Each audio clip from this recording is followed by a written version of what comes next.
Chers téléspectateurs, bonsoir, chers frères, chers sœurs, assalamu alaikum wa rahmatullahi wa barakatuhu. On se retrouve ce soir pour une émission spéciale Ramadan sur la chaîne de MTA Français. Donc, pour nous accompagner ce soir, nous avons 3 invités sur le plateau. Nous avons Monsieur Talha, Monsieur Hadi, Monsieur Omar. Assalamu alaikum. Wa alaikum salam wa rahmatullahi wa barakatuh.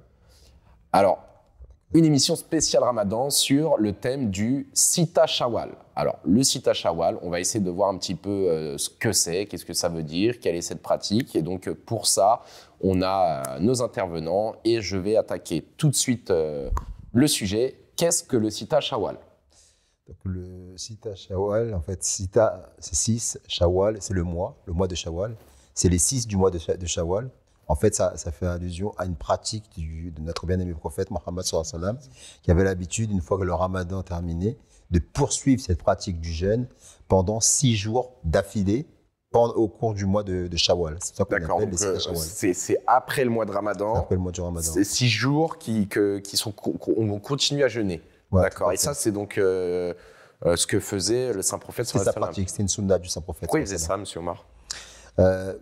Il y a un hadith qui nous dit que le saint prophète sallam avait l'habitude de dire que celui qui jeûne les 6 jours du mois de Shawwal, après avoir jeûné pendant 30 jours, c'est comme s'il avait jeûné tout au long de l'année. D'accord. Et personnellement, comment moi c'est une opinion personnelle, hein, ça n'engage que moi. Parce que mais ce que je vais dire, parce que j'ai dit tout à l'heure, ce que je vais dire, ça n'engage que moi, c'est que je l'interprète comme une manière de dire que l'Aïd ne marque pas la fin de quelque chose, mais le début de quelque chose. D'accord. C'est-à-dire que l'Aïd ul-Fitr, comme on a pu le dire dans d'autres émissions, c'est la célébration de la fitra, de la véritable nature faite par Allah. Et certains comprennent l'Aïd comme la fin d'un calvaire. Oui, c'est fini, on a arrêté de jeûner. On peut vite retourner manger quand on veut. Alors que le fait de continuer justement cette pratique du jeûne juste après l'Aïd, c'est bien pour démontrer que la véritable fête, la véritable célébration, elle n'est pas dans le fait de festoyer, mais bien de garder l'esprit du jeûne. Et pour maintenir pérenne en fait, cette attitude, cet état d'esprit, eh bien, faire le Sita Shawwal, je pense que c'est son but. Merci. Monsieur Hadi. Oui, juste pour compléter ce que disait M. Omar, une année lunaire, comme dans le calendrier musulman, c'est environ 360 jours, un peu moins. 364 à peu près de mémoire. Et le Saint-Coran dit que Allah récompense une bonne action. Alors, il y a plusieurs chiffres, mais un des chiffres, c'est 10 fois. Et Dieu peut, récompenser plus. Il y a différents versets qui donnent différentes récompenses de Dieu. Et on peut aussi faire une interprétation dessus, qui n'engage que moi, mais ma compréhension, c'est que je n'ai 36 jours. Si Dieu donne une récompense de 10 fois, ça peut valoir une année de récompense. Ok, je comprends la logique. Mais du coup, vous me dites que si on jeûne ces 6 jours, il y a un hadith qui dit qu'on n'a plus besoin de jeûner le reste de l'année. Et pourtant, il est aussi conseillé de jeûner 2 fois par semaine tout au long de l'année dans la tradition musulmane. C'est peut-être un peu ce que vous disiez, monsieur Omar. C'est un peu une contradiction. Comment? Non, en fait, là vous n'avez pas paraphrasé le hadith, mais vous avez donné ce que les gens en comprennent, en fait. D'accord. Le hadith dit, que j'ai cité dans la première question que vous m'avez posée, le hadith dit celui qui jeûne les 30 jours du mois du Ramadan, plus les 6 jours de Sita Shawwal, et c'est comme s'il avait jeûné toute l'année. Et en fait, ça, c'est une manière qui exprime, qui est un encouragement, en fait, à jeûner en fait, les 30 jours et les 6 jours. Pourquoi? Parce que vous disiez tout à l'heure, pour dire que ce n'est pas une fin, c'est ça? Parce que pour expliquer en fait, que le fait de jeûner ces jours consécutifs va créer une habitude, qui par la suite va permettre aux croyants de jeûner régulièrement. Vous savez, c'est comme quand je prends une métaphore sportive, quand vous commencez à courir, si vous commencez à courir régulièrement, vous mettez une cadence. Au début, c'est difficile, parce que vous n'avez pas l'habitude de faire de l'exercice physique. Le premier jour, c'est difficile, vous avez les courbatures. Le deuxième, vous traînez pour y aller. Le troisième, il faut vraiment que vous soyez déterminé. Et puis quand on rentre dans l'habitude, dans l'habitude, arrive un moment où ça devient une deuxième nature et vous commencez à aimer ça. Et on en a même besoin. Exactement. Non seulement on en a besoin, mais il arrive un moment où ça devient un plaisir. Et donc, de ma compréhension, c'est que celui qui va justement prendre cette habitude de jeûner les 30 jours et faire les Sita Shawwal comme il faut le faire, il va développer justement une envie, un plaisir de faire ce jeûne parce que l'expérience lui démontre qu'effectivement, c'est quelque chose qui lui fait du bien à son corps, à son esprit, à son Monsieur Talara. En fait, c'est vrai que, comme l'a mentionné M. Omar Saab, c'est que si les gens prennent ce hadith comme étant une sorte de prétexte pour ne plus jeûner durant l'année, ça contredit la tradition du prophète Mohammed sallallahu alayhi wa sallam et de ses compagnons qui jeûnaient toute l'année. Vous savez que le prophète sallallahu alayhi wa sallam, il jeûnait mais énormément dur dans l'année. Ses compagnons suivaient sa sunna aussi. D'ailleurs, l'une de ses traditions qu'il a laissées aussi auprès de ses compagnons, c'est de jeûner 2 jours, le lundi et le jeudi. C'est 2 jours par semaine de jeûne qui est recommandé toute l'année. D'ailleurs, c'est intéressant parce que dans les jeûnes intermittents aujourd'hui, l'une des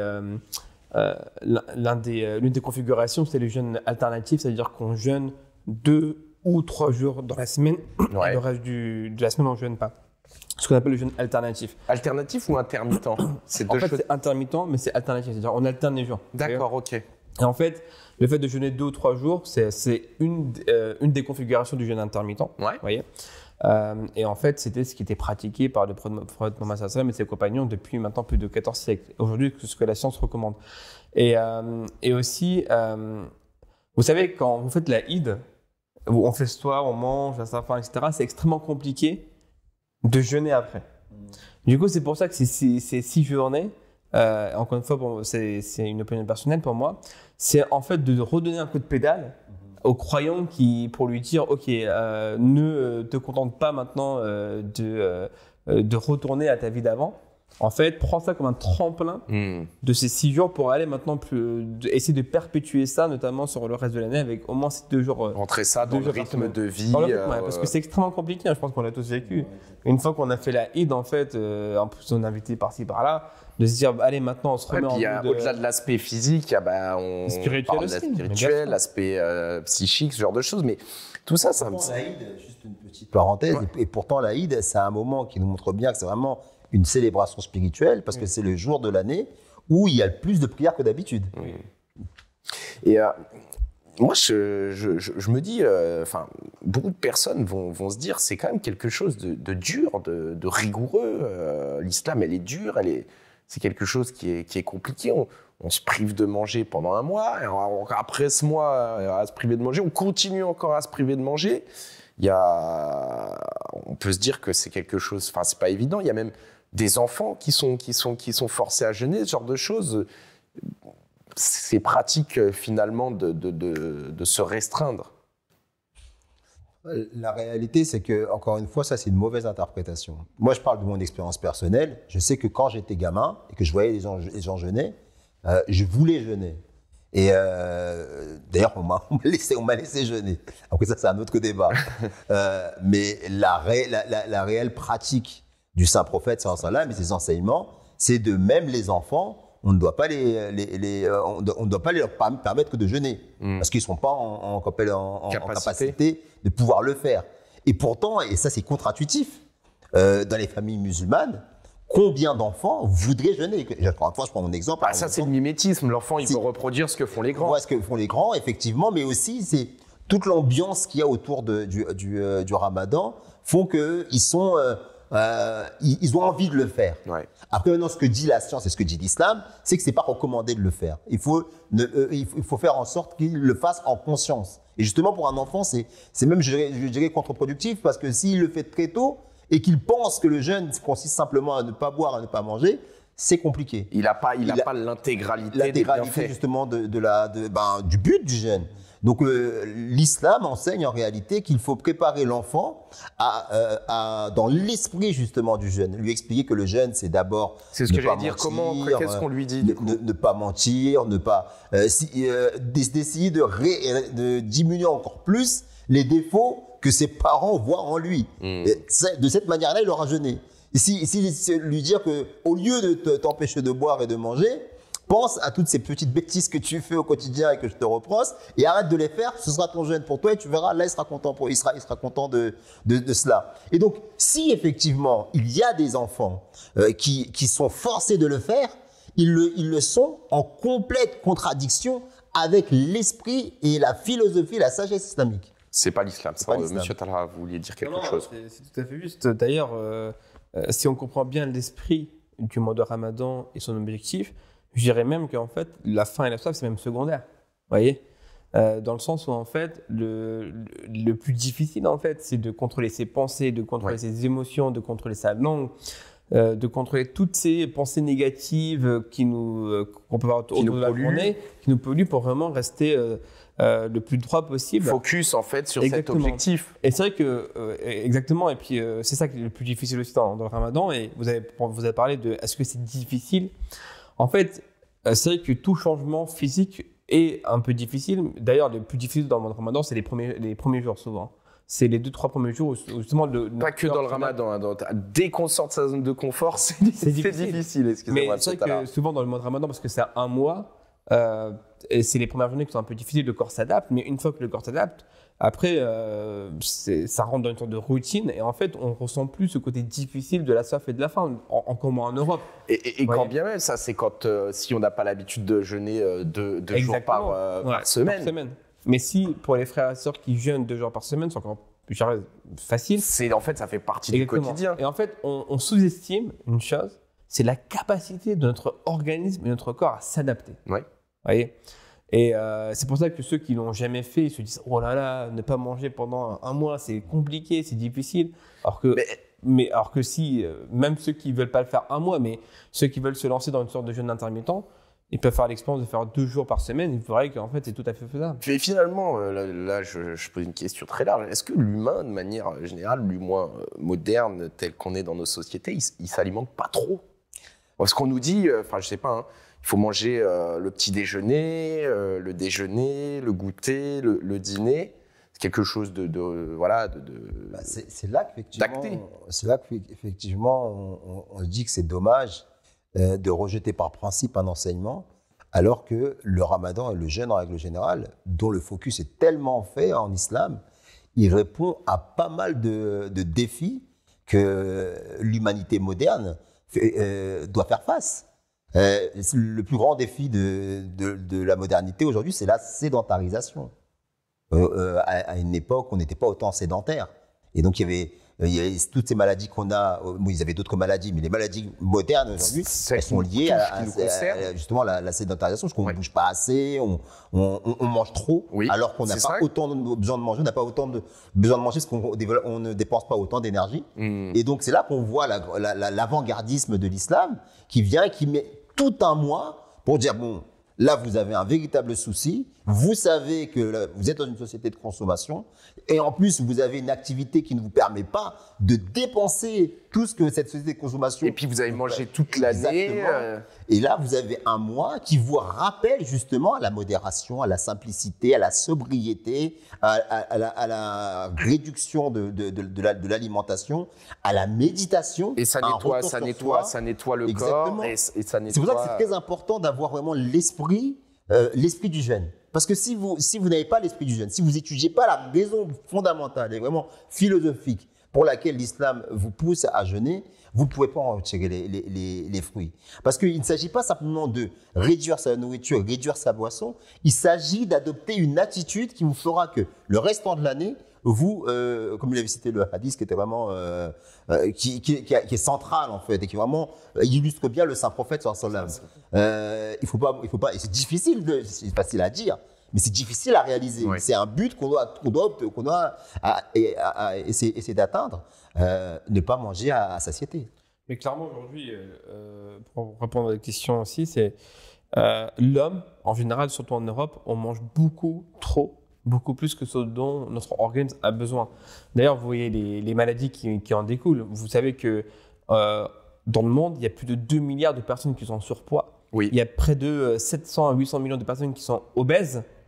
Et vous avez le diabète qui est un fléau aujourd'hui. Je ne sais pas si vous savez, mais d'ici 2030, les données suggèrent et les prédictions, c'est qu'on aura quasiment le nombre de diabétiques vont doubler, voyez, à une échéance qui est très courte. Et même les cas de démence, parce que comme je vous le disais, C'est lié. Ouais. la démence en fait peut aussi être liée au statut inflammatoire qui est causé par la surconsommation. Dégénérescence, ce genre de Et choses. notamment la démence. D'ailleurs, il y a une étude qui avait fait cette prédiction que d'ici 2050, le cas de démence va tripler. Voyez. D'accord. Donc tout ça, en grande partie, alors il n'y a pas que le facteur alimentaire, mais le facteur alimentaire est pour beaucoup de choses. Et si aujourd'hui on repartait sur une alimentation qui était comme jadis un peu et si on reprend l'exemple de l'équilibre alimentaire qui était celui des compagnons et du prophète sallam, aujourd'hui en fait on pourrait aujourd'hui limiter un grand nombre de maladies. D'ailleurs je me souviens d'un fait historique, hein, c'est qu'il y avait un médecin qui était venu d'une contrée lointaine à Médine, si je ne me trompe pas. Ça, oui. Et en fait, il était venu, mais il est reparti rapidement parce qu'il a dit, mais il n'y a pas de malade, je ne trouve pas de malade que je peux soigner ici, parce qu'il n'y avait pas de maladie en fait, ou très peu. Ouais. Pourquoi ? Parce qu'en fait, ils avaient une hygiène alimentaire qui était vraiment axée sur le jeûne et qui faisait qu'en fait, toutes ces maladies qu'on a aujourd'hui modernes n'existaient pas ou quasiment pas à l'époque. On l'a vu un petit peu aussi dans une autre émission qu'effectivement, bon, le jeûne, il avait des aspects sur le bien-être physique, mais aussi sur le bien-être psychique. Bon, là, on est bien sur le Sita Shawwal, le fait d'avoir cette habitude finalement de jeûner. Et effectivement aussi, il me semble, et là vous allez peut-être pouvoir m'aider, on est en train de voir beaucoup comment le microbiote, le deuxième cerveau, comment il agit. Le jeûne en rapport avec le microbiote, on a 2-3 habits là-dessus ou pas ? Bon, en fait, Pas forcément.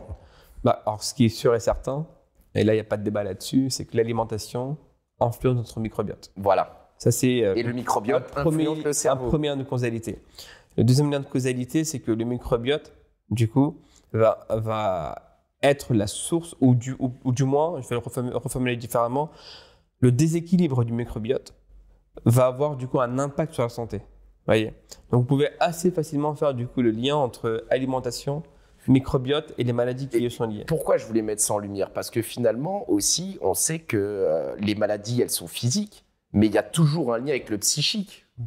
Et donc en fait, en mangeant moins, on prend soin de son physique, qui à son tour reprend soin du psychique. Et en fait, c'est une boucle. Voilà, je voulais mettre un petit peu ça en lumière. C'est démontré qu'en fait, cette période de jeûne permet au microbiote de se reconstituer, Ouais. de se mettre en meilleur état. Effectivement, ça a un impact sur l'esprit. Je me rappelle de chaque fin de Ramadan, où je disais justement avant l'émission à nos frères, vous vous rappelez, que je suis une nouvelle personne à la fin du mois de Ramadan. La personne juste avant et après. Et le constat que font beaucoup de personnes qui jeûnent, ils espèrent que le Ramadan puisse continuer, bien que physiquement, ce n'est pas possible. Parce qu'on sent vers la fin du Ramadan que ça devient difficile. Et pour nos téléspectateurs, ce serait bien peut-être de préciser ce que c'est que le microbiote. Ah oui, le microbiote, ça c'est tous les micro-organismes, tous les microbes qu'on a dans le ventre. On parle de pansement intestinal, ce genre de choses. En fait, c'est la vie de nos intestins, c'est le système digestif. Et donc voilà, c'est des microbes qui permettent de digérer les aliments. Et en fait, plus on va avoir une variété dans notre microbiote, plus il va être varié, plus on va être en meilleure santé. Donc des personnes qui vont avoir vont s'alimenter uniquement de certains types d'aliments, on va avoir un microbiote beaucoup moins riche que des personnes qui vont manger varié. D'ailleurs, maintenant, il y a des thérapies qui existent où en fait on fait du remplacement de microbiote, Oui. justement pour lutter contre des maladies comme le cancer.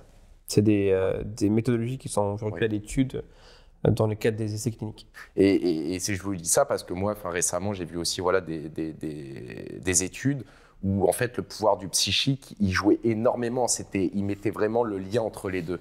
Mais finalement, quand on se dit, on entend toutes ces belles paroles, le jeûne, ça a l'air miraculeux, le sita shawwal, donc le fait de jeûner 6 jours après la période du Ramadan, nous fait rentrer dans notre vie du quotidien cette pratique. D'après vous, aujourd'hui, dans notre époque, les gens, quand ils jeûnent, pourquoi ils jeûnent? Plaisir, contrainte? Je pense que... Vous savez, des fois, c'est une revendication identitaire. Il y a des personnes qui parlent... Après, c'est pas le but, mais il peut y avoir des personnes qui peuvent jeûner pour des raisons culturelles, tradition, qui est liée à l'enfance. Vous savez, quand vous avez pris l'habitude de quelque chose, des fois, vous n'avez pas besoin d'explication, ça devient mécanique. Mais la clé de la réussite du jeûne, à la lumière de tout ce qui vient d'être dit, c'est de le comprendre que c'est d'abord et avant tout un exercice spirituel. Parce qu'à partir du moment où vous comprenez que c'est un exercice spirituel, eh bien, vous allez vous efforcer de le faire comme le saint prophète sallallahu alayhi wa sallam le faisait. Vous allez essayer de le faire. Ça ne veut pas dire que vous allez réussir, mais à partir du moment où vous avez ce but à l'esprit, vous allez tenter de le faire. Cette intention. Et si vous parvenez à le faire, eh bien, tous ces bienfaits-là, sans même en avoir conscience, eh bien, vont naturellement se produire. Les bienfaits du corps, les bienfaits de la moralité, parce que vous aurez été dans la pratique et le but pour lequel cette action, cette pratique spirituelle, elle a été mise en place par Allah et son messager sallallahu alayhi wa sallam. Et puis on le voit de toute façon dans tous les cas, quand les personnes sont contraintes à faire des choses, les résultats sont jamais aussi bons que si elles le faisaient de bon cœur. Exactement. Et puis on voit en fait qu'en France, je le vois aussi dans mon entourage, notamment sur le travail et avant quand j'étais étudiant, c'est que les gens en fait ils perdent cette notion que le Ramadan c'est avant tout un mois spirituel. Je vais prendre un exemple, c'est que vous savez, souvent quand je dis à mes collègues que il y a le mois de Ramadan qui arrive, on va débuter, la première chose qu'ils me disent c'est trop bien, tu vas bien manger et puis tu vas te faire inviter par-ci par-là, parce qu'en fait ils ont cette notion, et d'ailleurs même mes collègues musulmans, ils me disent qu'en fait oui le Ramadan c'est un mois de partage où on va s'inviter mutuellement chez nous. En fait, ça, c'est pas le vrai objectif du mois de Ramadan. D'ailleurs, assez récemment, notre bien-aimé calife, le 5e calife de la communauté musulmane ahmadiyya, l'a rappelé, il a déconseillé les Ahmadis de inviter des gens chez eux pendant le mois de Ramadan. Pourquoi ? Parce que quand on s'invite mutuellement, on perd un truc. En fait, à la maison, il faut préparer à manger pour les gens qu'on va inviter. Et du coup, c'est du temps passé à la cuisine, du temps passé à préparer tout ça. C'est du stress mental que les gens ne peuvent pas allouer au véritable objectif du mois de Ramadan, qui est la récitation du Saint-Coran, adorer Dieu, etc. Vous voyez, c'est pour ça que Rasoul a déconseillé que les Ahmadis s'invitent mutuellement chez eux, parce qu'il y a ça. Et puis souvent, ce qui se passe, c'est que quand on a des invités, c'est l'heure de Maghrib, de Isha, on va rassembler les prières, on va aussi être négligent vis-à-vis des actes d'adoration. Et aussi un autre point, c'est que je pense que c'est aussi un travail des parents de expliquer ça aux enfants dès le plus jeune âge, que le Ramadan c'est un mois spirituel. Je me souviens, c'était quand j'étais en faculté de médecine en première année, c'était aussi, on était à l'approche du mois de Ramadan, on était dans le mois de Ramadan et il y avait devant moi sur la rangée, il y avait une fille qui était musulmane et à côté il y avait un étudiant qui était non musulman qui lui posait la question, mais pourquoi tu fais Ramadan ? Sa réponse m'a toujours scotché. Elle avait 18 ans. La réponse était je sais pas trop. Vous voyez. Mimétisme. Et pardon ? Du mimétisme. Je sais pas, mais sa réponse en fait, montrait qu'en fait elle avait. Pourtant 18 ans c'est quand même un âge où on est mature, on a un âge de comprendre. L'âge de raison est passé depuis un bon moment. En fait, il y a un mélange il y a tout un mélange du Ramadan entre ceux qui savent pas, ceux qui pensent que c'est surtout un mois de partage, un mois où on se goinfre, un moment un peu plus de fêtes, un peu comme vous pouvez voir les périodes des fêtes de fin d'année. Aller dans les magasins orientaux là, à l'approche du mois de Ramadan, mais ils sont blindés. Même pendant le Ramadan, ils sont blindés. Pourquoi ? Parce qu'en fait, souvent, malheureusement, c'est avant tout, et c'est la conception des gens, à tort, un mois où on se goinfre plutôt qu'un mois. On oublie le but premier finalement. Ouais. Le fait que ce soit un mode de partage, ça ne veut pas dire que ce n'est pas un mode de partage, forcément c'est un mode de partage, mais on oublie que le saint-prophète sallallahu alayhi wa sallam a dit que le pire des festins, c'est celui où les pauvres ne sont pas Exactement. invités. Ça veut dire que c'est un mois de solidarité au-delà justement de notre cercle restreint. Ouais. Parce que c'est quelque part, c'est sans s'en rendre compte, pourtant les gens partent d'une bonne intention. Aimer sa famille, c'est l'amour, une extension de son soi en fait. Mais le véritable amour, c'est de partager avec ceux qui ont moins. Prendre la conscience qu'effectivement, il y a une humanité qui souffre autour de nous. Et c'est pour ça qu'on dit que le saint-prophète, sallallahu alayhi wa sallam, qui était une personne très généreuse déjà par nature, on disait que pendant le mois du Ramadan, sa générosité, elle dépassait toutes les... Elle prenait une dimension encore plus extraordinaire que celle qu'il avait l'habitude de démontrer pendant les jours ordinaires en dehors du mois du Ramadan. Et donc, c'est vrai que c'est un mois de partage, mais qu'est-ce que le partage? C'est vrai que c'est un mois de solidarité, mais qu'est-ce que la solidarité? C'est vrai que c'est un mois spirituel, mais qu'est-ce que la spiritualité? Ah, vous ouvrez beaucoup de questions là. On toutes ces choses-là, effectivement, mais toutes ces choses-là, et nous-mêmes concernés, ce qu'on est en train de dire, ce sont aussi des prières qu'on fait et des rappels qu'on se fait à nous-mêmes, parce que le mois du Ramadan, c'est quelque chose d'extraordinaire, certes, mais il faut savoir en bénéficier. Et je vais être un petit peu taquin là, parce que quand même, on est en train de tourner une émission en France, hein, et puis en France, les plaisirs de la table, c'est quand même quelque chose qui fait partie, on va dire, de l'ADN, de la culture. Alors, dans tout ça, bon, je vous entends bien, se priver de manger, c'est bénéfique pour le corps, mais que dire des plaisirs de la bouche, des plaisirs de la table? Vous savez, c'est quand justement vous n'avez pas quelque chose que vous réalisez la valeur de ces choses-là. Qui est rare et cher. Exactement. Et vous savez, justement, lorsque vous ne serait-ce qu'une bouchée, le saint-prophète sallallahu alayhi wa sallam, attention, le saint-prophète sallallahu alayhi wa sallam n'a pas interdit de manger, il n'a pas interdit de boire, il n'a pas interdit même d'aller vers son épouse. Ce qu'il a interdit, c'est l'exagération, c'est l'usage excessif de ces choses qui sont permises. Et le mois du Ramadan est salutaire parce qu'il permet de rappeler, de remettre les choses à leur place. Il y en a pour certains dont boire et manger est un but en soi. Alors que le véritable but, et c'est le message du Ramadan, le véritable but, c'est l'amour d'Allah.